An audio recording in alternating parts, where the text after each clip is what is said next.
Hello everyone. आज मैं कक्षा 9th के बच्चों के लिए जो उनकी बुक है हमारी अर्थव्यवस्था, इस बुक का फर्स्ट चैप्टर जो कि है बिहार के एक गांव की कहानी, इसको आज मैं आप लोगों के साथ डिस्कस करूंगी। तो चलिए स्टार्ट करते हैं हम आज की क्लास।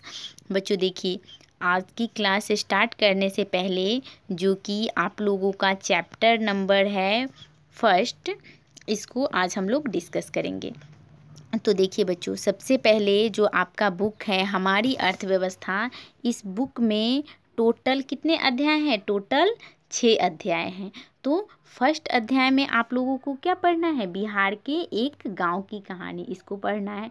ठीक है। उसके बाद दूसरे में आप लोगों को क्या पढ़ना है? मानव एक संसाधन, यानी ये दूसरे अध्याय में पढ़ना है। तीसरे अध्याय में क्या पढ़ना है? गरीबी। चौथे अध्याय में आप लोगों को क्या पढ़ना है? बेकारी। ठीक है। उसके बाद देखिए बच्चों, 5वें अध्याय में, अब देखिए बच्चों 5वें अध्याय में आप लोगों को क्या पढ़ना है? कृषि, खाद्यान्न सुरक्षा एवं गुणवत्ता।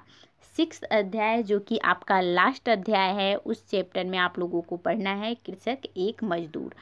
तो चलिए आज हम लोग पढ़ते हैं बिहार के एक गांव की कहानी, जो कि आप लोग का बुक है हमारी अर्थव्यवस्था, इसका फर्स्ट चैप्टर है।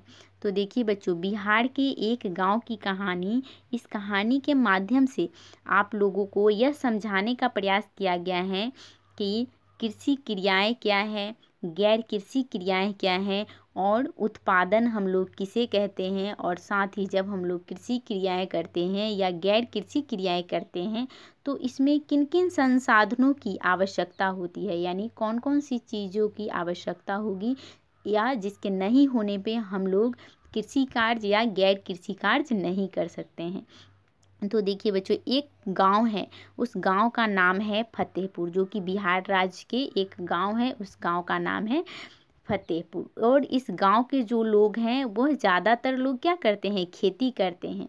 ठीक है। यानी इस गांव का मुख्य काम क्या है? खेती करना। और साथ ही वहाँ के लोग दूसरे कामों में भी लगे हुए हैं, लेकिन कम काम करते हैं। यानी जो दूसरे काम हैं, जैसे गैर कृषि कार्य में कौन कौन आ जाएगा? पशुपालन, मुर्गी पालन, डेयरी, दुकानदारी, परिवहन सीमित स्तर पर किए जाते हैं।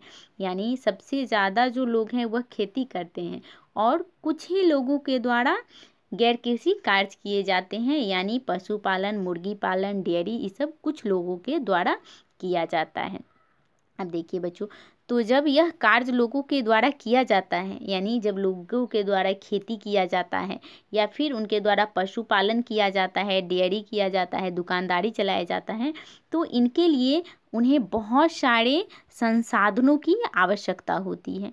ठीक है। जैसे मान लीजिए कि एक किसान को खेती करना है, तो उसके लिए उसे क्या चाहिए? कौन कौन से संसाधन चाहिए? प्राकृतिक संसाधन चाहिए। जैसे प्राकृतिक संसाधन में क्या चाहिए? उन्हें भूमि चाहिए, पानी चाहिए, उसी तरह और भी उन्हें प्राकृतिक संसाधन चाहिए। उसी तरह और दूसरे संसाधन क्या चाहिए? मानव निर्मित संसाधन चाहिए। यानी उन्हें खेती करने के लिए क्या चाहिए? मानव निर्मित संसाधन में उन्हें मशीन चाहिए, ट्रैक्टर चाहिए, हल चाहिए, उन्हें कुदाल चाहिए। ये सब मानव निर्मित संसाधन है, जिनके अभाव में एक किसान खेती नहीं कर सकता है। या फिर वह गैर कृषि कार्य भी करता है, यानी अगर पशुपालन भी करता है तो उसे भी प्राकृतिक संसाधन चाहिए ही, मानव निर्मित संसाधन भी चाहिए। उसके बाद प्राकृतिक संसाधन हो गए बच्चों, उसके बाद मानव निर्मित संसाधन हो गए, और तीसरा कौन सा संसाधन उन्हें चाहिए?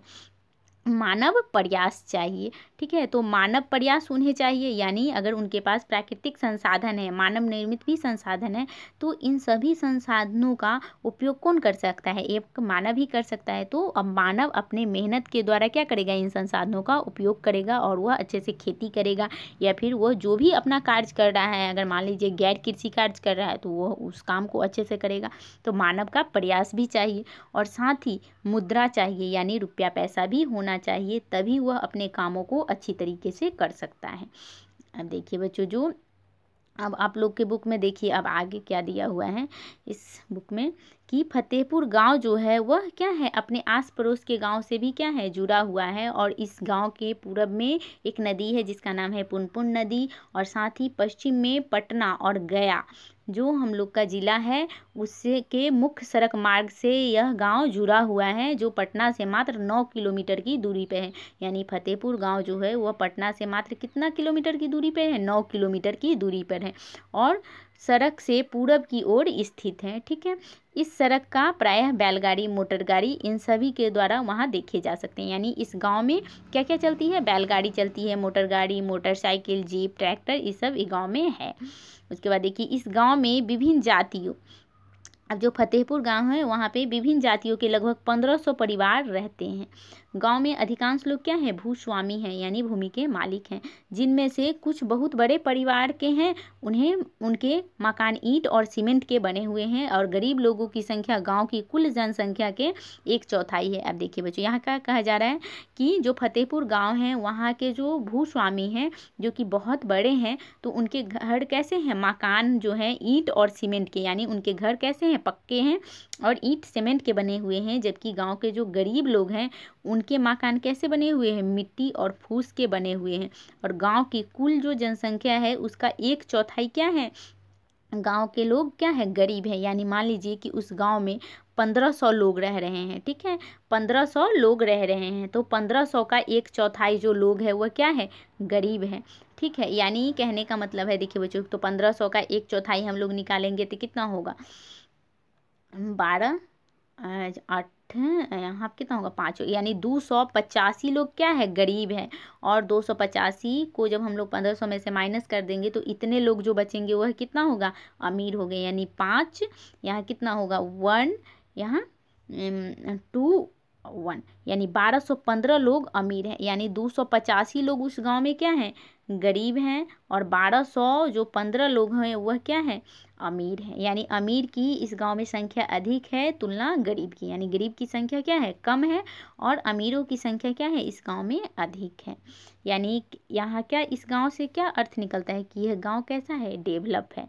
ठीक है, यह ज़्यादा पिछड़ा हुआ गांव नहीं है। और इस गांव में जो गरीब लोग रहते हैं उनको सरकार इंदिरा आवास योजना के तहत गरीब परिवार के जो लोग हैं उन्हें पक्के मकान की व्यवस्था करवाती है। ठीक है, तो यहाँ से एक ऑब्जेक्टिव क्वेश्चन भी बच्चों बन सकता है कि किस योजना के अंतर्गत गरीबों को पक्के मकान की व्यवस्था सरकार के द्वारा कराई जाती है? तो वह कौन सी योजना है? इंदिरा आवास योजना। ठीक है, आप लोग इसको भी लिख लीजिए कि इंदिरा आवास योजना के अंतर्गत गरीबों को पक्के मकान की व्यवस्था कराई जाती है। देखिए बच्चों, जो राजधानी पटना है, राजधानी पटना के नज़दीक होने के कारण ही घरों में पर्याप्त मात्रा में क्या होती है? बिजली होती है। यानी जो फतेहपुर गांव है वह राजधानी पटना से जुड़ा हुआ है, जिसके कारण वहां बिजली हमेशा उपलब्ध रहती है। हाल ही के वर्षों में सरकार द्वारा बिजली उत्पादन के रखरखाव के लिए गाँव में एक पावर ग्रिड की स्थापना की गई है। यानी बिजली उत्पादन के लिए किस ग्रिड की स्थापना की जाती है? तो पावर ग्रिड की स्थापना की जाती है, जो कि फतेहपुर गाँव में की गई है।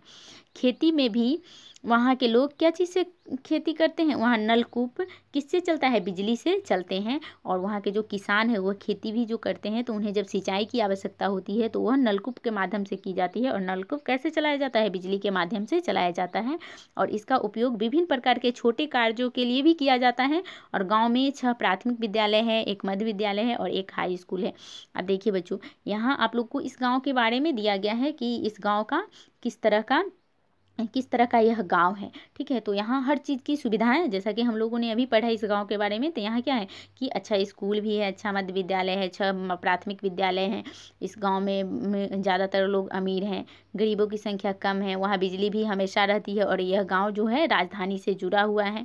ठीक है, तो अभी हम लोगों ने इस गांव के बारे में पढ़ा। उसके बाद देखिए, जो फतेहपुर गांव है यहाँ के एक व्यक्ति हैं श्री नारायण सिंह। यह एक प्रसिद्ध क्या है? स्वतंत्रता सेनानी थे एवं एक आदर्श व्यक्ति थे। तो उन्हीं के नाम पे इस गांव का नाम पड़ा है क्या? फतेहपुर। ठीक है, श्री नारायण सिंह एक प्रसिद्ध वहाँ के स्वतंत्रता सेनानी थे, उन्हीं के नाम पर इस गाँव का नाम पड़ा है फतेहपुर। अब देखिए बच्चों, अब आगे क्या है आप लोगों के कि फतेहपुर गांव अपने, अब देखिए मैंने अभी आप लोगों को ऊपर इस टॉपिक को पढ़ाया है। उसके बाद आप लोगों को क्या पढ़ना है? देखिए बच्चों, यहाँ फतेहपुर गांव की कहानी हमें किसी भी गांव के विभिन्न प्रकार के उत्पादन संबंधी गतिविधियों के बारे में बताएगी। यानी जो फतेहपुर गांव है इसकी जो कहानी है, यह कहानी हमें किसी भी, यानी कोई दूसरे गांव के भी जो कहानी है उसके उत्पादन संबंधी गतिविधियों के बारे में बताएगी कि यानी कि उस गाँव में किस तरह से कौन कौन से चीज़ को उत्पादन किया जाता है। बिहार के गाँवों में खेती ही उत्पादन की प्रमुख गतिविधि है। अन्य गतिविधियों में जैसे गैर कृषि कार्य कहा जाता है, जिनमें विनिर्माण, परिवहन, पशुपालन, दुकानदारी, डेयरी आदि शामिल है। देखिए बच्चों, यहाँ क्या है कि बिहार में खेती मुख्य काम है। यानी बिहार के अधिकतर लोग क्या करते हैं, खेती करते हैं। लेकिन कुछ लोग खेती के साथ साथ गैर कृषि कार्य भी करते हैं, गैर कृषि कार्य भी करते हैं। जैसे देखिए बच्चों, यहाँ पे गैर कृषि कार्य भी करते हैं। गैर कृषि कार्य में कौन कौन से आ जाएंगे, गैर कृषि कार्य में आ जाएंगे कौन कौन से, जैसे पशुपालन, ठीक है, पशुपालन। उसके बाद क्या आ जाएगा, डेयरी, डेयरी, परिवहन। तो ये सब गैर कृषि कार्य में आ जाएंगे। तो जो फतेहपुर गांव के लोग हैं या फिर बिहार के जो अन्य भी गांव हैं, यानी दूसरा भी जो गांव है, वहाँ के लोग खेती करने के साथ साथ वह दूसरे कामों को भी करते हैं। लेकिन वहाँ के लोग जो दूसरे काम है वह कम करते हैं, ज़्यादातर लोग क्या करते हैं, खेती करते हैं।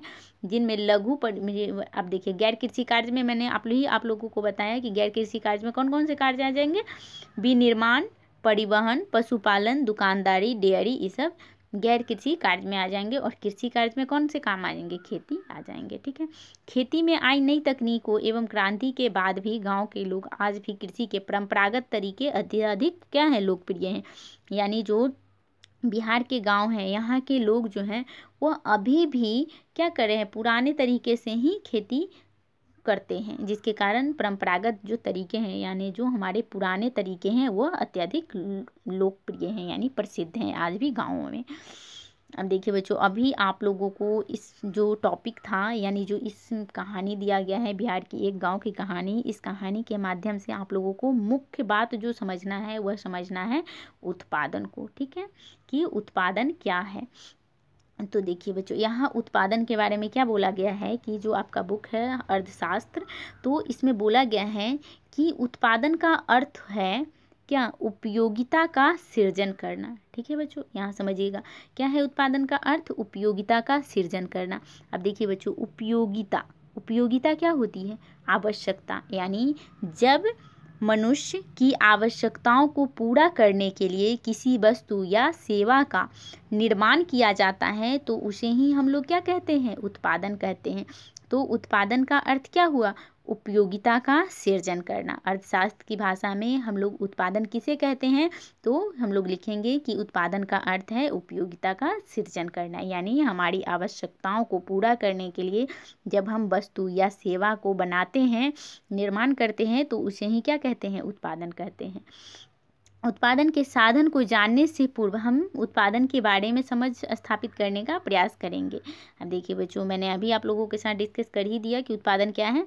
यह अर्थशास्त्र के अध्ययन का क्या है, मुख्य भाग है। यानी उत्पादन जो है वह अर्थशास्त्र के जो बुक है उसका अध्ययन का सबसे मुख्य भाग है। जब हम लोग उत्पादन को समझ लेंगे तभी उसके अगले टॉपिक भी हमें अच्छी तरह से समझ में आएंगे। उत्पादन के द्वारा ही समाज में वस्तुओं एवं सेवाओं का सृजन होता है। यानी जब हम किसी वस्तु को अपनी आवश्यकताओं के अनुसार उत्पादन करते हैं तो उसी से क्या बनता है, हमारा कोई वस्तु या सेवा का क्या होता है, निर्माण होता है, जो हमारी आवश्यकताओं को क्या करती है, संतुष्ट करती है। परंतु यहाँ ध्यान रखना आवश्यक है कि उत्पादन का अर्थ किसी भौतिक वस्तु का निर्माण करना नहीं है, बल्कि मनुष्य अपने आर्थिक प्रयास से, अब देखिए बच्चों, यहाँ क्या है कि उत्पादन का अर्थ किसी भौतिक वस्तु का निर्माण करना नहीं है, बल्कि मनुष्य अपने आर्थिक प्रयास से प्रकृति द्वारा उपलब्ध किए गए पदार्थों के रूप, स्थान, अधिकार में परिवर्तन लाकर उन्हें अधिक उपयोगी बनाता है। तो आर्थिक दृष्टि से हम लोग उत्पादन कहते हैं। अब देखिए बच्चों, यहाँ भौतिक वस्तु का निर्माण करना ही उत्पादन नहीं है। अब यहाँ कहने का मतलब है कि जैसे प्रकृति ने कोई हमें भौतिक वस्तु उपलब्ध कराई है, मान लीजिए कि प्रकृति ने हमें लकड़ी प्रदान किया है, तो क्या लकड़ी का निर्माण कर देना ही क्या है, उत्पादन है? नहीं, ऐसा नहीं है। क्या है कि जब हम उस लकड़ी का उपयोग करके लोगों की आवश्यकताओं का पूरा करते हैं तो वही चीज़ क्या बन जाता है, उत्पादन बन जाता है। जैसे मान लीजिए कि लकड़ी हमें प्रकृति ने दी है, लेकिन लोगों को आवश्यकता क्या चीज़ की है, कुर्सी, टेबल।